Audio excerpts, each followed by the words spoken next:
La commission du dialogue national a indiqué que les délégués avaient officiellement entamé les débats sur les sujets attribués à leur groupe respectif.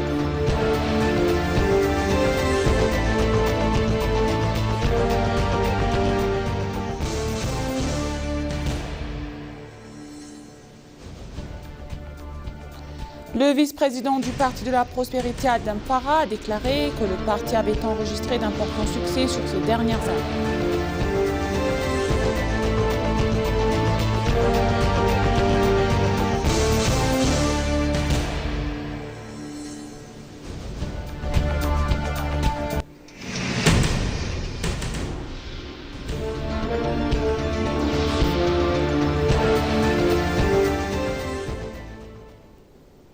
Bienvenue chers téléspectateurs, c'est moi Eda Galamo avec le journal du mardi 21 juillet 2026. Restez avec nous. Le processus du dialogue national de l'Éthiopie est entré dans sa phase la plus décisive pour les participants ayant amené les discussions de fond les 8 grandes thématiques nationales définies par la Commission éthiopienne du dialogue national. Lors d'un point de presse, le commissaire du Commission éthiopienne du dialogue national, l'ambassadeur Mahmoud Derir, a indiqué que les délégués avaient officiellement entamé les débats sur les projets attribués et les groupes respectifs, marquant ainsi le corps du processus du dialogue national. Les participants sont répartis en 8 groupes principaux de 500 membres, chacun chargé d'examiner l'un des 8 axes prioritaires retenus par la Commission. Avant le début des délibérations, les participants ont suivi les séances d'orientation consacrées au processus, au cadre du fonctionnement et à la méthodologie du dialogue. Afin de favoriser une participation plus active, chaque groupe principal a ensuite été subdivisé en 10 sous-groupes spécialisés de 50 personnes, ont eu un total de 80 sous-groupes. Cette organisation vise à permettre des échanges approfondis, une meilleure représentation des différentes sensibilités et une expression libre de points de vue. Pour assurer le bon déroulement des travaux, 160 facilitateurs expérimentés encadrent les discussions tandis que 256 rapporteurs sont chargés de consigner avec précision les débats et les recommandations qui serviront de base aux prochaines étapes du dialogue national.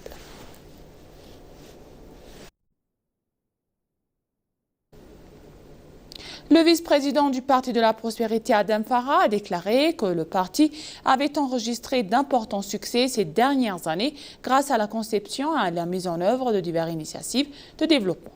Selon lui, ces programmes ont permis d'obtenir des résultats concrets dans plusieurs secteurs et de renforcer les capacités institutionnelles du pays.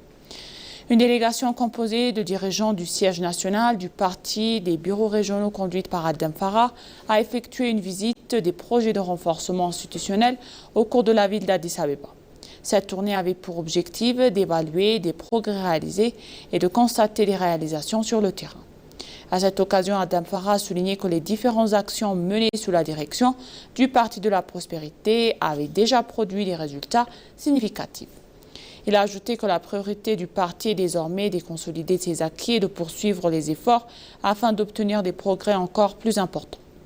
En marge de cette visite, les responsables ont également participé à une campagne de plantation d'arbres dans les bureaux du secteur du parti à Addis Abeba, contribuant ainsi à l'initiative nationale de verdissement et laissant une empreinte écologique durable.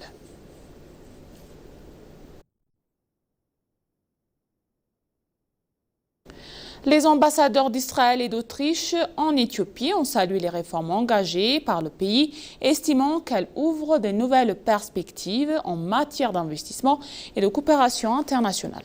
Ils ont mis en avant la transformation économique et les avancées numériques comme des moteurs essentiels du pays.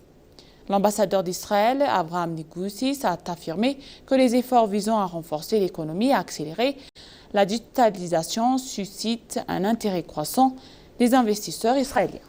Il a également souligné l'importance du grand barrage de la Renaissance qu'il considère comme un projet stratégique pour l'expansion énergétique, l'industrialisation et l'amélioration des conditions de vie grâce à l'électrification des zones urbaines et rurales.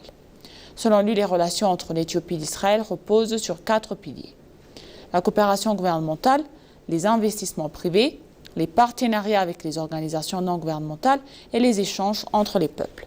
Il a évoqué les nombreuses opportunités de collaboration dans l'agriculture, la santé, l'innovation, la technologie, la sécurité, l'éducation et la recherche. Des entreprises israéliennes s'intéressent notamment à l'irrigation goutte à goutte, aux cultures agricoles, à l'avocat, au blé, de la pêche et à l'aviculture. L'ambassadeur a aussi rappelé les liens historiques, religieux et humains qui unissent les deux pays, renforcés par la communauté israélienne d'origine éthiopienne, forte de plus de 180 000 personnes. De son côté, l'ambassadrice d'Autriche, Simone Knapp, a estimé que les réformes économiques éthiopiennes progressent de manière encourageuse malgré les défis. Elle a indiqué que plusieurs entreprises autrichiennes explorent déjà le marché éthiopien tandis que les échanges universitaires et culturels, notamment dans la musique et l'enseignement supérieur, continuent de se développer au cours du partenariat durable entre les deux pays.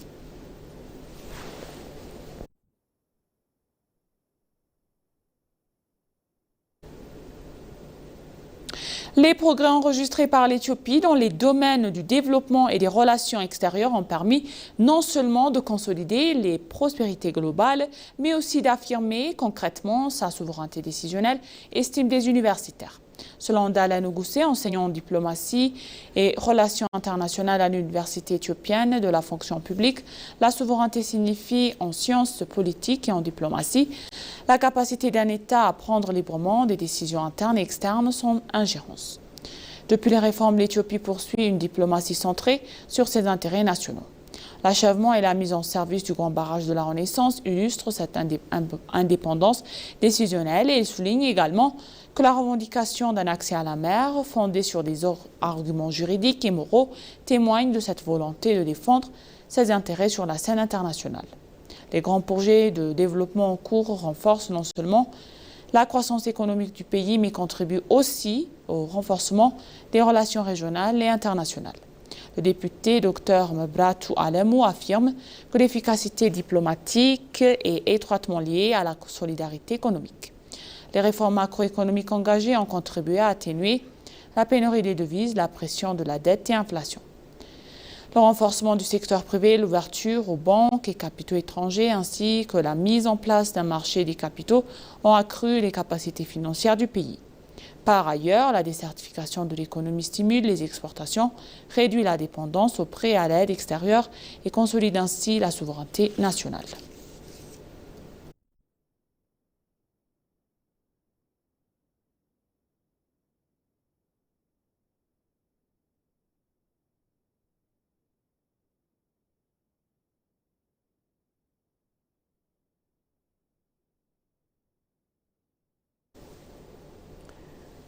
La Banque africaine de développement a approuvé que près de 110 millions de dollars destinés au financement de projets éoliens Aïcha 1, premier parce que l'éolien éthiopien est développé dans le cadre du partenariat public-privé.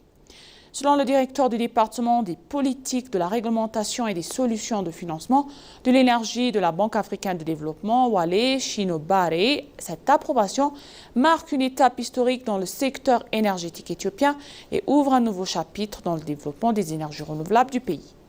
Le projet sera réalisé par Armenia Power et une entreprise basée aux Émirats arabes, unie spécialisée dans les énergies renouvelables.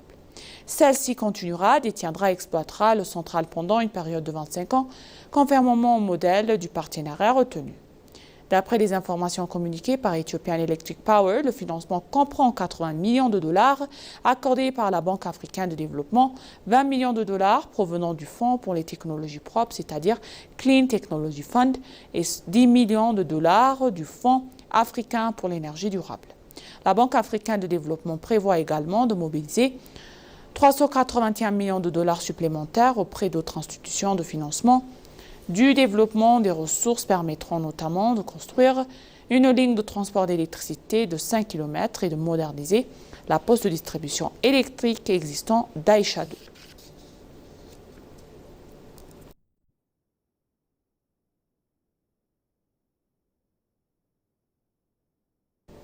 L'ambition de l'Éthiopie de créer la première université d'intelligence artificielle constitue une étape historique qui renforcera sa position comme futur pôle africain de la technologie et de l'innovation.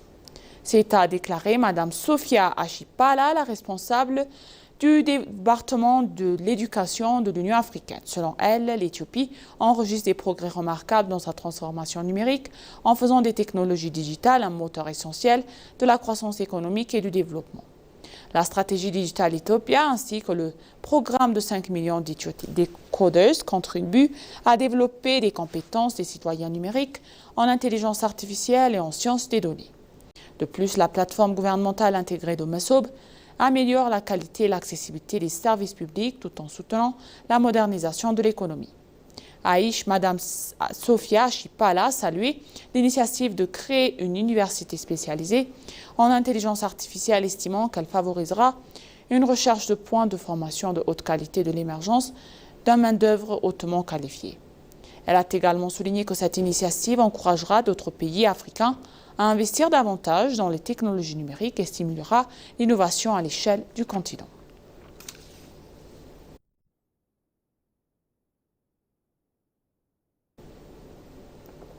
Le président de la Commission de l'Union africaine, Mohamed Ali Youssouf, a reçu M. Mohamed Arouchi, l'ambassadeur du Royaume du Maroc et représentant permanent auprès de l'Union africaine.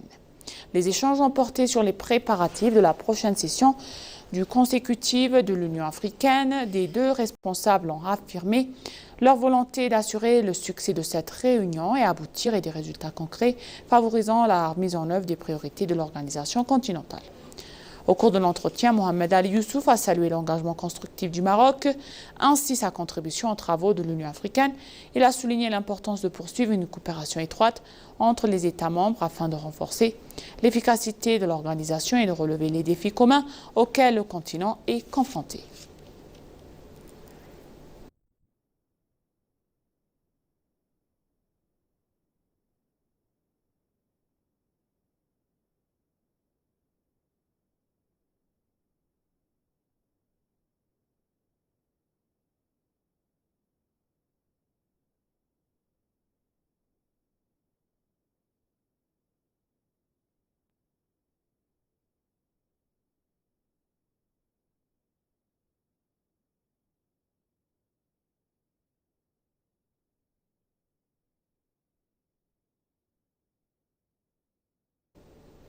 Merci chers téléspectateurs, ainsi s'achève le journal d'aujourd'hui. C'était moi Aïda Gabrema et je vous souhaite une bonne journée.